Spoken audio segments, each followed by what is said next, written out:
January 18th, 2020. Guys, do we have a show today? Is that what you call your own YouTube channel? A show? An episode? I don't know. But I'm going to say, boy, do I have a show for you today. Okay, so I talk a lot and to everybody that I know. And of course, there's people that we have very different opinions. All right, but I always come to the table just saying, let's have an open mind and discuss. Ask me questions, challenge what I'm saying. Don't just say, I believe my doctor or whatever. Let's actually have a discussion. Let's challenge each other with data. And so from the very beginning, and this is one that I used to use against people that tried to teach me about vaccine risk or medication risk or anything like that. And I would use it against Caleb even. So my oldest son, Caleb, when he was little, his mom came to me and Mandy said, I don't want Caleb vaccinated anymore. That caused his asthma. And we were like, you're an idiot. I've said this before. And now I know she was right and I was wrong. But and Caleb was worried about this because his mom would tell him, if you get shots, you're going to get worse. You're going to have more allergies. You're going to have more issues. And I would sit him down and I go, Caleb, how many kids are in your class at school? Well, a lot, 25, 30. And how many of them have autism? Not too many, maybe one. Right. How many of them got vaccinated? All of us, maybe, but probably true. And I would use this logic against them, right? Because if vaccines cause autism, why doesn't everybody have autism? If vaccines cause epilepsy, why doesn't everybody have epilepsy? If vaccines cause rheumatoid arthritis, why doesn't everybody have rheumatoid arthritis? If vaccines cause multiple sclerosis, why doesn't everybody have multiple sclerosis, type 1 diabetes, and so on and so forth? And we can go down this road forever. And, very few people have an answer to that. So as I've done research over the years, I've learned that there's so many different environmental factors given for every single person that it varies. However, all these different factors, they matter, but how much do they matter to the pharmaceutical companies? Because the vaccine schedule is a one-size-fits-all. And the vaccine mandates cover everybody, regardless of your health, regardless of your nutrition status, regardless of your antioxidant network, regardless of your DNA repair enzymes, regardless of any of that stuff. Regardless even if you've had a negative reaction to the vaccines before, who cares? You're still mandated to get them. That is the biggest, riskiest thing about the whole thing, is that we don't care about your individuality and the biodiversity of the population. You got to do it anyway. So I had to just search through, I've done so much research over the years, and I've made so many comments. I had to actually go search for this, but I want to kind of look at it together. So if vaccines cause autism, why doesn't everybody have autism? I found this in one of the comments I made on a vaccine awareness video. So the synergistic toxic effects of all these injections are already horrific just by following the recommended schedule. But they are even magnified with, again, back to environmental factors, fluoride added to our drinking water, because that enters our body and then we inject aluminum and they combine and become alumina fluoride complex. The pesticides that we're exposed to every single day on all the foods that we eat, which have a compounding effect. Chemical additives in our food and mercury-based fillings in our teeth, the amalgams, are highly toxic. Those are just a handful of things. No wonder the majority of American children are chronically ill. So why doesn't every child have autism or epilepsy or type 1 diabetes or die from vaccines? It's because of our biodiversity, our unique circumstances at the time of exposure. Sensitivities to toxicity depends on many factors, such as the condition of the antioxidant network of the individual, the state of general nutrition, which everybody's is different. We all follow different meal plans and different food purchases, presence of natural metal chelators in our bodies, differences in our DNA repair enzymes, biochemical differences, and genetic differences, just to name a few. Just being slightly deficient in selenium at the time of exposure could be catastrophic because it reduces the body's ability to make glutathione peroxidate, which is a very powerful antioxidant that we make in our body. So the schedule could never safely be a one-size-fits-all. And to be honest, it can't ever be safe at all for anybody. Just because you're not seeing obvious side effects of these vaccines and these injections doesn't mean you didn't experience harm. I know with what I've researched and understand, at some level, everybody experiences harm from every vaccine that they get. Over time, some heal. Over time, some can handle it just fine. But there is a cost every single time. Now, a couple videos ago, we talked about the power of the microbiome and how important it is. And I focused a lot on glyphosate exposure because it is an antibiotic. It's also a very, very, very powerful chelator of minerals. That's really how it was developed. It was an industrial pipe cleaner because it could just strip the pipes of these minerals that were clogging the pipes.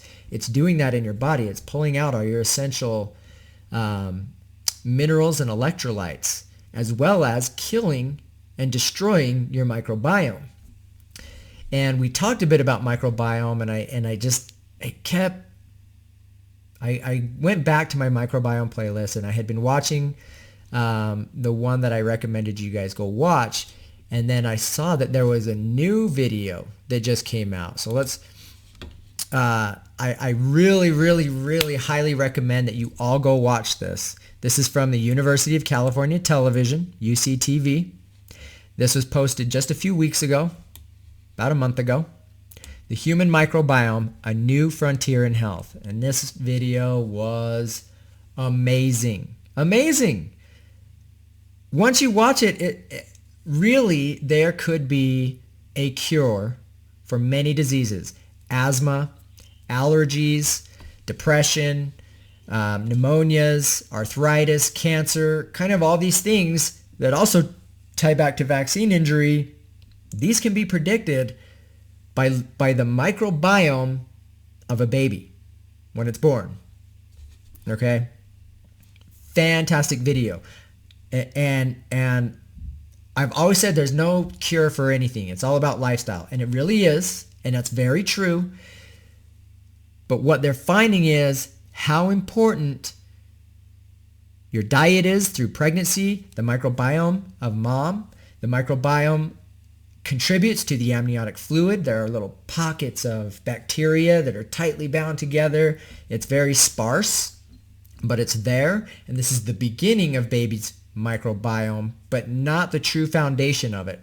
And so it's amazing. They took their theories, they looked deep into the microbiome, and they found that they can accurately predict, based on at 1 month of age, looking at the fecal matter from poop samples of the baby, they can look at bacteria that's present there, the metabolites of the microbes within there, and accurately predict which babies were going to have asthma down the road and have an actual plan of intervention that will prevent it. This is fantastic. And we can even take what they've learned and apply it to kids and adults that already have it and improve their condition. So this is awesome. You really got to go watch this, and we're going to look at the science of how this makes a difference. But it all begins and hinges on the start of life bacteria profile of your gut microbiome.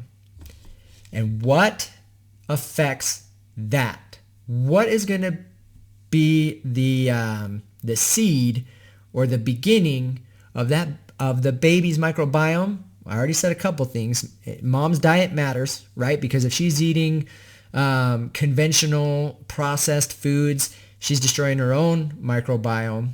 And in this video, you'll see that basically all of America have a weak microbiome. It's very narrow. It's not a broad spectrum of bacteria. It's a very narrowed spectrum of bacteria that are specifically bacteria that thrive on simple, refined carbohydrates and sugars. What a surprise. That's all we freaking eat. Compared to like third world country microbiomes where they're living off of the land and they have these very broad, healthy spectrums of bacteria in their gut. But that being said, even though most of America have this weak microbiome, there are healthy versus unhealthy. And what's the big threat, I guess, to the start of life with an unhealthy microbiome beyond diet of mom and environmental exposures of the parents? It all starts the day you're born. And medicine has made it so convenient to go down the road of C-section. They are very impatient to let labor take its course. It could take days. If you go longer than a few hours, they go, yeah, we're going to do a C-section. This is getting too dangerous. It's getting dangerous for a lot of reasons because doctors are saying, oh, something's not right. Mom gets scared. Labor shuts down. Then they pump you full of artificial hormones to get labor going. And that's not natural. That causes a lot of stress on the body as well. And then things don't go right. You're not dilating enough, or contractions start stopping, and that all is associated with the fear that's being put there from mom that something's wrong. There's a really great, if you go watch Dr. Suzanne Humphrey's entire video on infant immunity, they talk a lot about the process of birth and how to emotionally support mom through birth so that it all happens naturally. But the way I'm pushing natural vaginal delivery is because that is the seed or the foundation of the gut flora for the baby. So check this out. This isn't new, and hopefully you've seen some of these headlines. Well, it is pretty new. C-section babies are missing key microbes. Okay? This is nature.com, but it comes from some recent studies that have been done in the UK.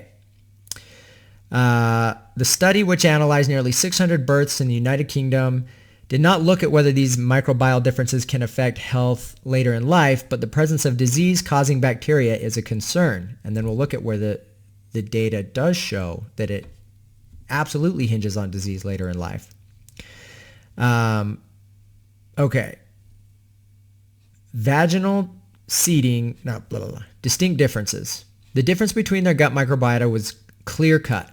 Babies born by C-section lack strains of commensal bacteria, those typically found in healthy individuals, whereas the bacteria made up most of the gut community of vaginal delivery infants. Instead, the guts of C-section babies were dominated by opportunistic bacteria like Enterococcus and Klebsiella. And it goes on that there's missing bacteroids and all kinds of health effects that are happening due to C-section. So I started looking up the studies. What does it say? Bacterial community structure associated with the elective cesarean section versus vaginal delivery. Vaginal delivery and C-section delivery. The taxa of the fecal microbiota were significantly different between the two groups. In the vaginal delivery infants, Escherichia coli, Bacteroides sp, and Bifidobacterium longum were the dominant microbes. However, in C-section delivery infants, the dominant bacteria and microbes that were found were the ones that the baby were exposed to in the operating room. Okay? Staphylococcus, Clostridium, Enterobacter sp, and Streptococcus were the dominant bacteria of the gut microbiome. No wonder our babies are sick, okay? They are planted with harmful bacteria as the foundation of their gut microbiome from the C-sections in the hospital. This is really important. This has huge catastrophic results later in life. You can look at this up. You can go to PubMed and search whatever you want. C-sections and microbiome. I did C-sections, microbiome with strep to find those. And you can see all these great articles about maternal diet and how it's related to the stool of the microbiome of the baby, oral microbiome development during childhood, and then even once you're born, a lot of the moms that are convinced to go C-section, well, their own body doesn't go through the process of birth. They're pumped full of artificial hormones, and they actually aren't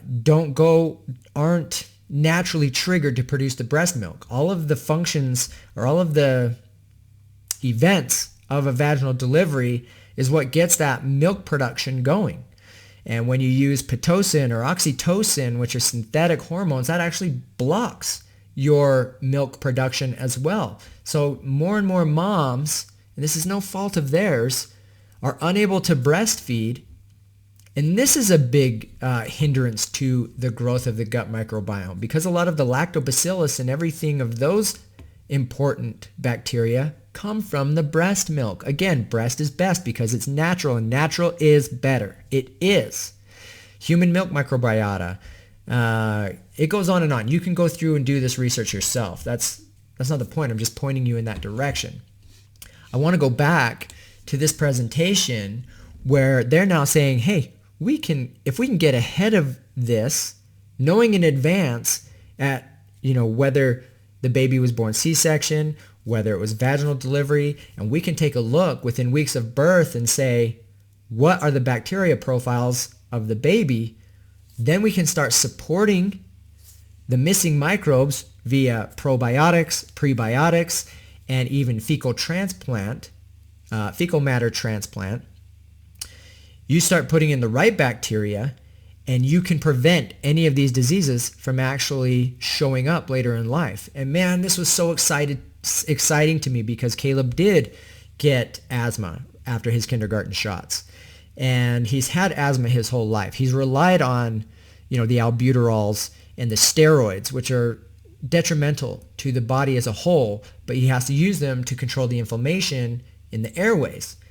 And so as soon as I started learning this, I'm like, Caleb, buddy, we may have a cure, or at least be able to improve things right away. I need you to watch this presentation. We're going to clean up your diet. I need you to remove, all the toxins, the glyphosates, the pesticides, so that we're stop killing the bacteria in your gut. We're going to, and this is all going to be up to him. I'm just trying to teach him. Remove the simple and refined carbohydrates and sugars from your diet. Support it with healthy fats and healthy bacteria, right? Fermented vegetables, and then get some great probiotics that are heavy in lactobacillus family, the lactic acid family of bacteria. We'll go into it, but we could have a cure.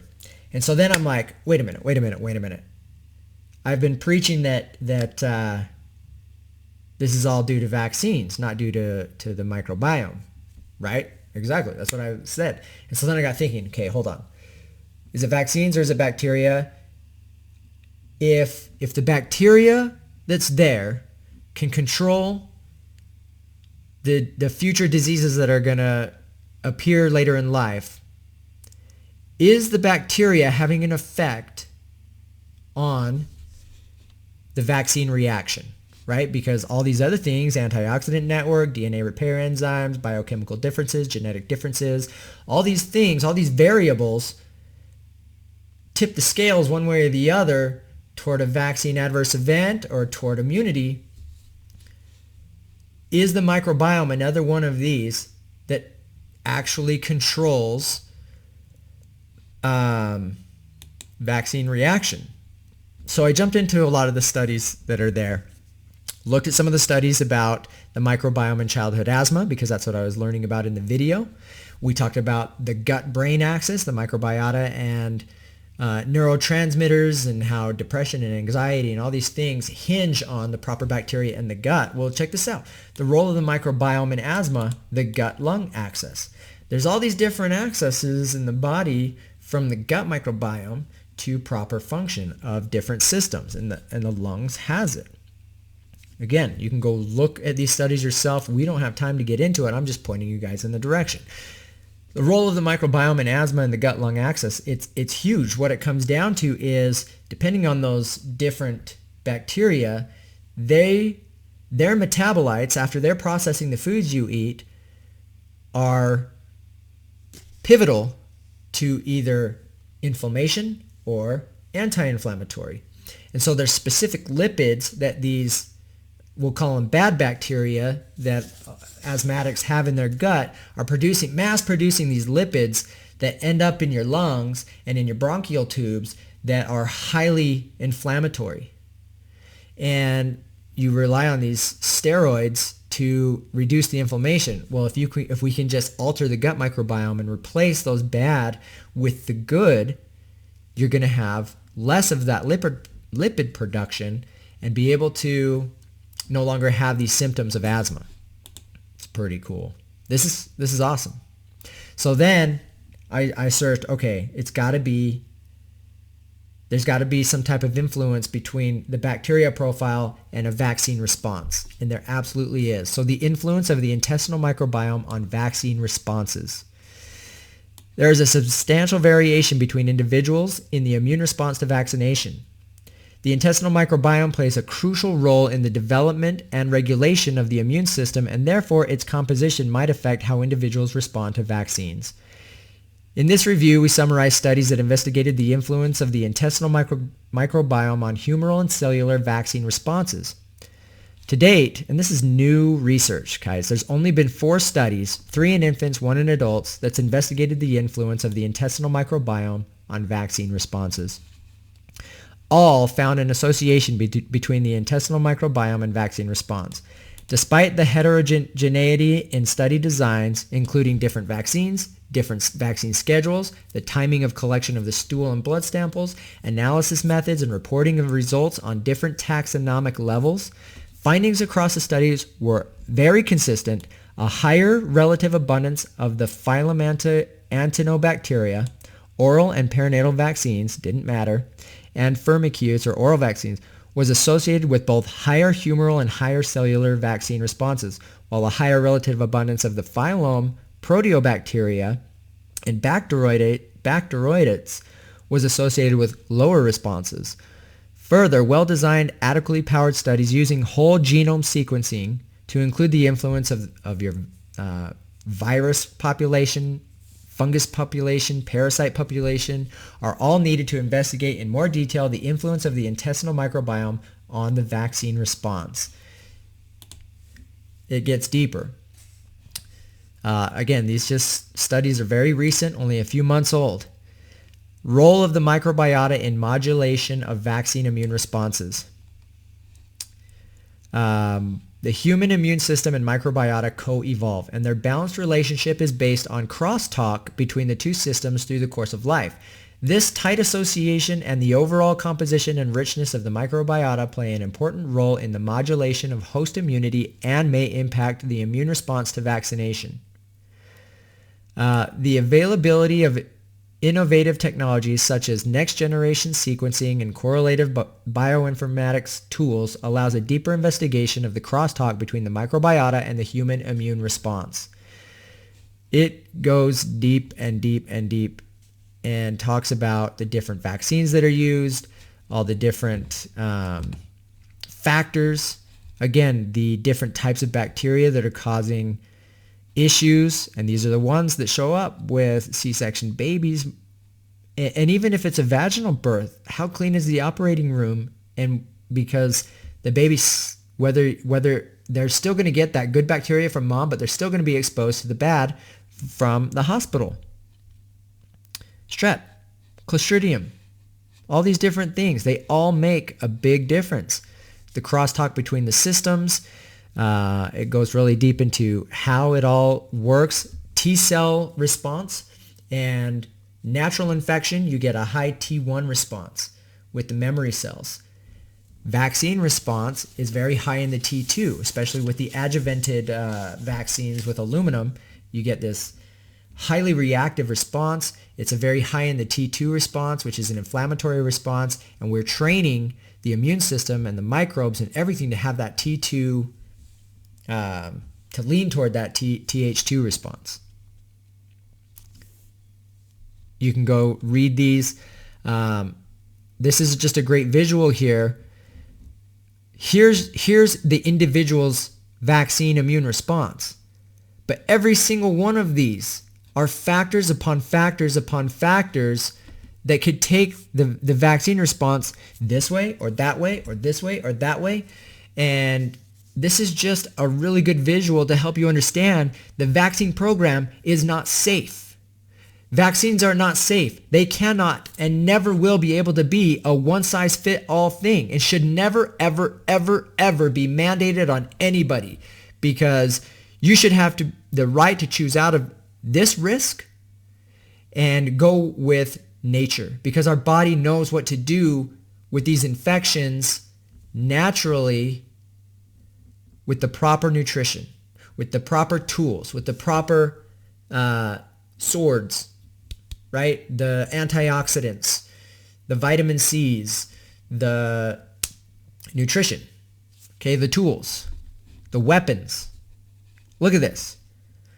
The state of formulation of the vaccine, what antigen is in there, what adjuvants are in there, what's the delivery system, what's the antigen dose, what's the route of immunization, what's the vaccination schedule that the person is being set up on.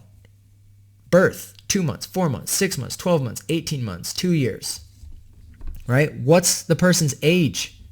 Have they been introduced to antibiotics within the year of getting that vaccine? Because that's going to affect their gut microbiome.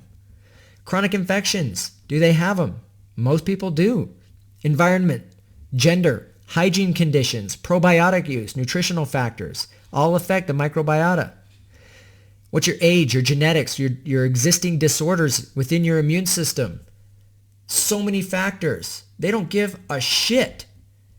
You go, Holden, just when we were in the ER 2 weeks ago, he was obviously sick. It was increasing his seizures. He's unconscious. He can barely breathe. They're ready to intubate. And I had to decline the flu shot 5 times in the ER, and then once after being admitted, not once, multiple times. No. You're not supposed to inoculate anybody who's in a weakened state. So stop pushing it. They don't care. They don't care about any of this stuff. So go in and start looking at some of these studies. Understand that every aspect matters.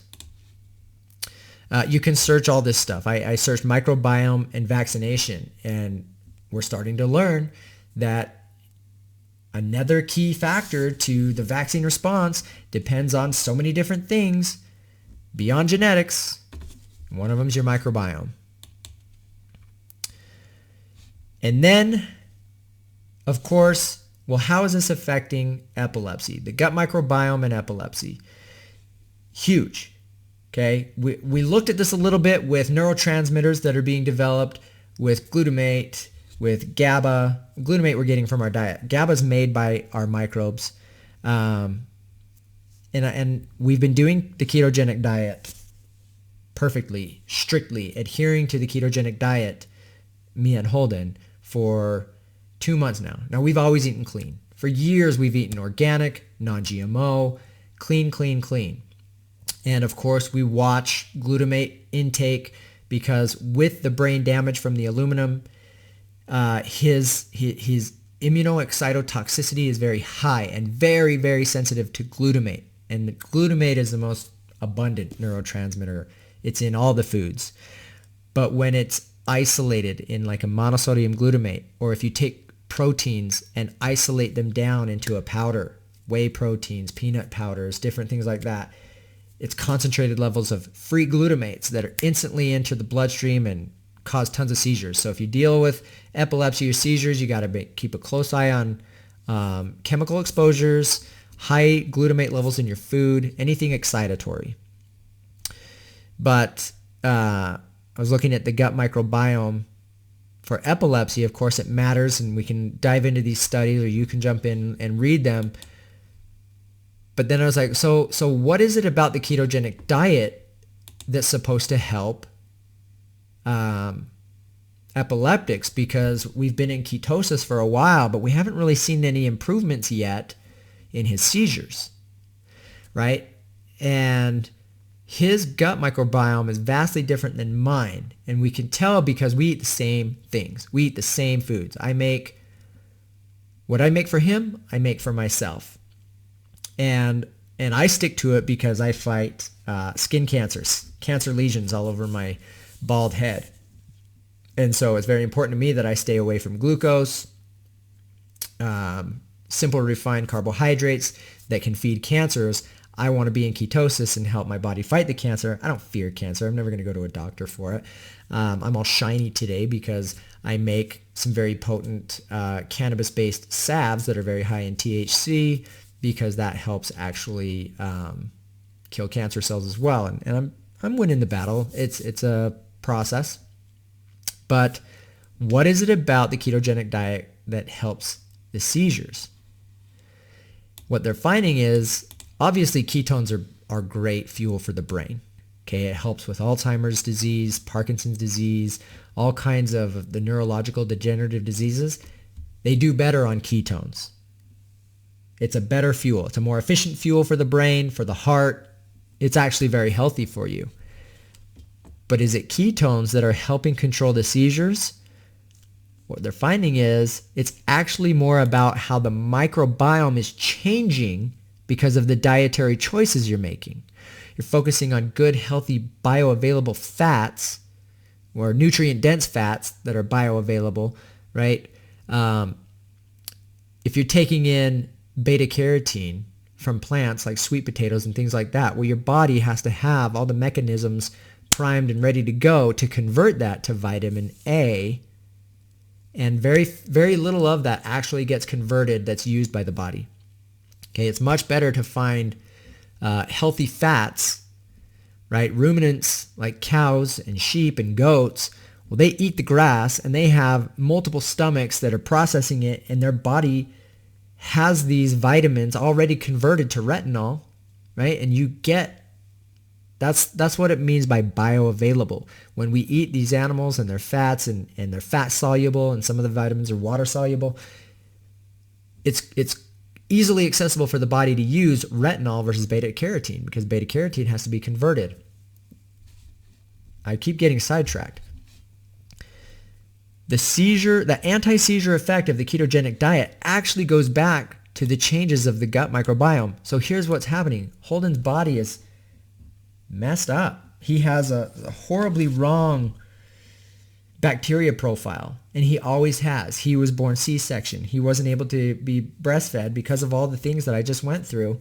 And so he's had the wrong bacteria his whole life. That made him prone to vaccine injury. And here we are. And then he had a horrific status epilepsy situation almost a year and a half ago, where he had pneumonia, and they had to do a very powerful antibiotic, which completely destroyed the healthy microbiome we had been building with clean food. And from that day forward, he's been gaining weight like crazy. When we moved here, we had reduced his weight. We had got him pretty healthy. And now he's just literally ballooned up. It's been horrible to watch. And I know it was because his microbiome stability was destroyed with that antibiotic. But it was you're damned if you do, you're damned if you don't situation, because those seizures would have killed him from the pneumonia infection that he had. It came very close. And here we are, and now we got to try to rebuild his microbiome. So he's been in ketosis. I'm like, God, this isn't even working. It's because it's going to take a long time to get this bacteria balanced and corrected with the ketogenic diet. So I've been reading through this. This is going to be great. I'm going to support his body, and I'm kind of torn here on what to do because, you know, it's not easy to get kids, especially, let's just say he's really good at listening to us, because there's so many foods we've had to move away from that are everybody's favorites, right? Everybody loves bread, pancakes, muffins, all these things, syrup, sweet things, candy. Every holiday used to be about candy, and you go find the Easter eggs with the wonderful candy inside, and we don't get to do any of those things anymore, and it's hard. And then it's even harder to say, no, you can't have any of that yummy stuff. And I cook every day. My life is full of cooking just to make it less of a challenge for him, so that he has treats, right? Fat bombs, coconut fat bombs, chocolate peanut butter fat bombs, cookies, and all these things that I'm constantly baking to keep him in keto, but still feel like he's getting some fun rewards. But on top of that, we got to start planting good bacteria through what, right? Fermented vegetables are one of the best, but try to get a kid to eat a bunch of kimchi or sauerkraut or fermented carrots or anything like that. Like, it's tough. So, and most of the probiotics you go buy at Costco or anywhere else that are these capsules, it'll tell you there's billions of them in there, but it's this powder that kind of goes right through you. What I'm looking for now, knowing this and wanting to support him with a good probiotic that can be a stronger foundation of the good microbes, where do I go? What do I do? And the most impactful thing that I'm thinking we could do for him is actually take from me, do a fecal transplant into his gut, because I have a very strong microbiome. I've always been relatively thin. I thought I was in decent shape when I started intermittent fasting years ago. Well, I'm 40 pounds less now since intermittent fasting, and then starting keto. Within 2 days, I was in ketosis, and I just burned through whatever small amount of subcutaneous and visceral fat that I had left, and I'm super lean now, and I feel very confident about my gut microbiome. And I think the easiest thing and the most effective thing would be to do a fecal transplant and give him my gut bacteria, because it seems to be very efficient and healthy. Where do you do it? And by the way, if you start looking into that research, they've actually reversed a lot of kids' autism symptoms with these fecal transplants. This has worked phenomenally, not just for asthma and allergies, but for autism and many other diseases. Dr. John Bergman has a clinic in Tijuana, and I'm tempted to figure out a way to get out there and maybe do a fecal matter transplant thing there. Who knows? I'm just thinking out loud, but that may not be an option. So the other thing that I've been looking at, Dr. Berg has a probiotic liquid developed by a Japanese researcher that are live bacteria, and you have to start out very low because it's quite aggressive, and you only need like 1/4 to 1/2 of a tablespoon a day, and then you slowly build up to a full tablespoon once or twice a day. Thinking maybe we'll start there and look for improvements, but no matter what we do, it's going to start changing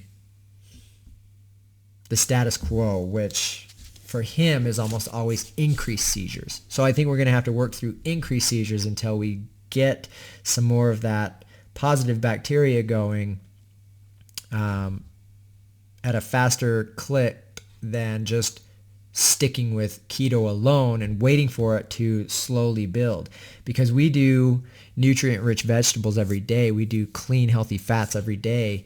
And like I said, I dropped weight instantly.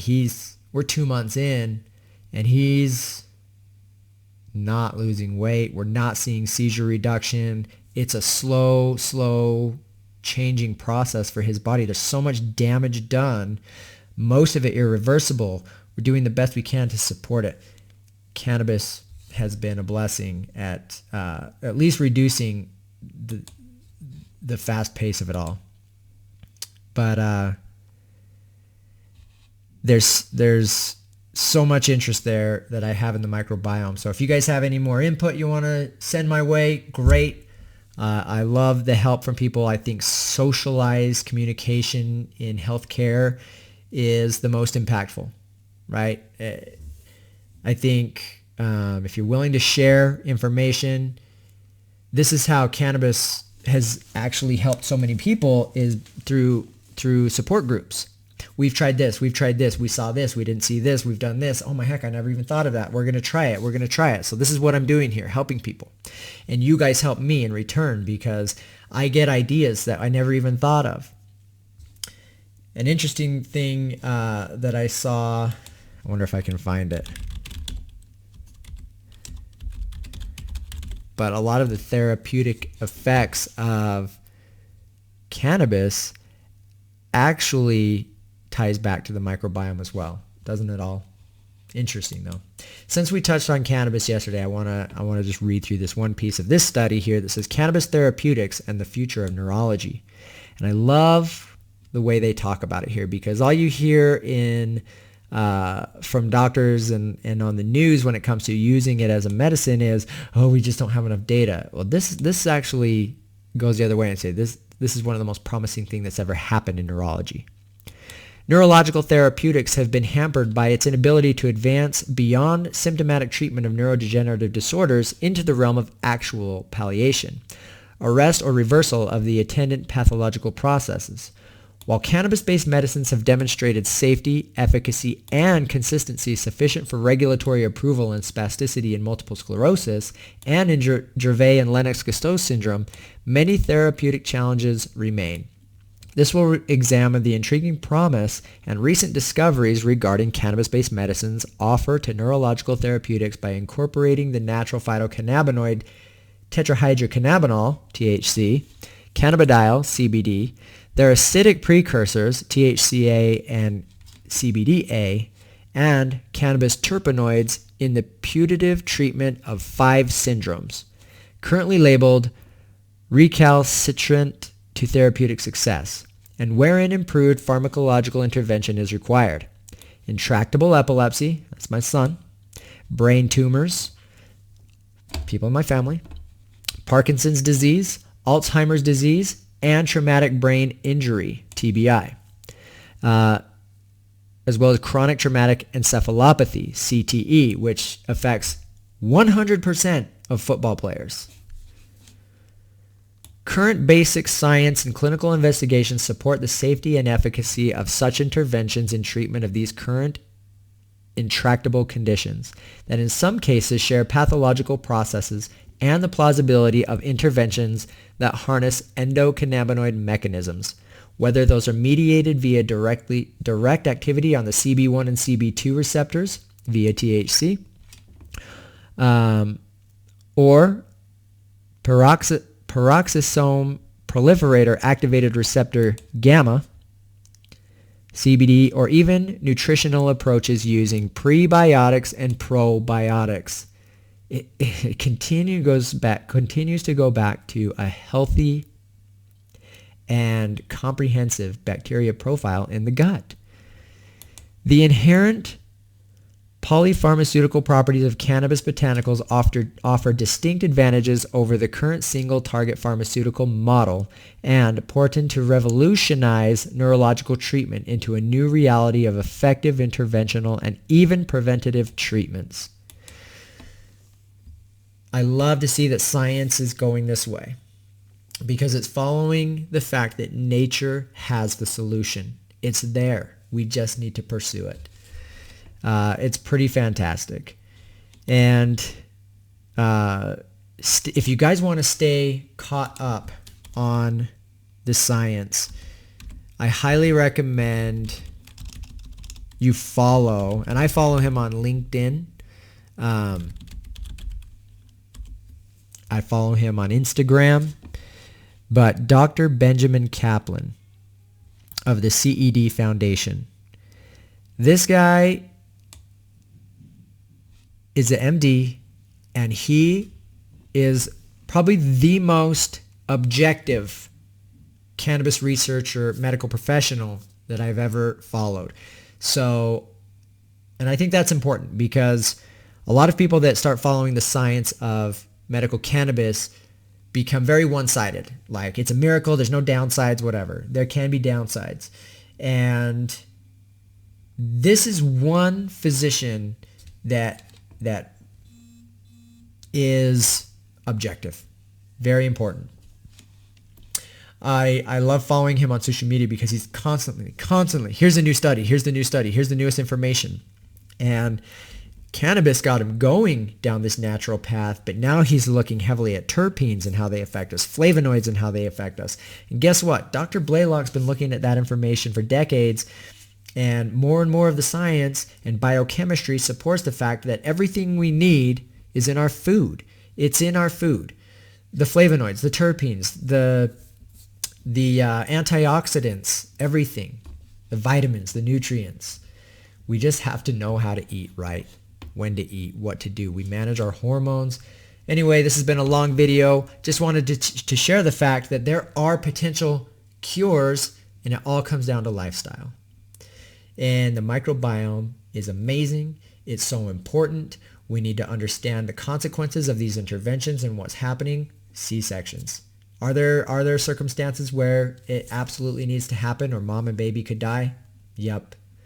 But now we know, hey, what if we just do right then, you do a swab of the vaginal canal right to the baby, and boom, there's that implantation of the proper microbes. And there's studies, they're in here about how we can and do that. Now we know. So I've never been anti-science. You might think that because I'm saying these interventions. Science is how we're learning all of this. Okay, the difference between medicine and science is science tells us how the body works, but it also says, here's how you can naturally support it. Medicine, on the other hand, says, here's how the body works. We're going to take drugs and learn how to stop that function, control this function, block this function. That's not what you're supposed to do. You don't need to just artificially flip the switch instead of letting the body do it naturally. That's how it's supposed to work. Okay?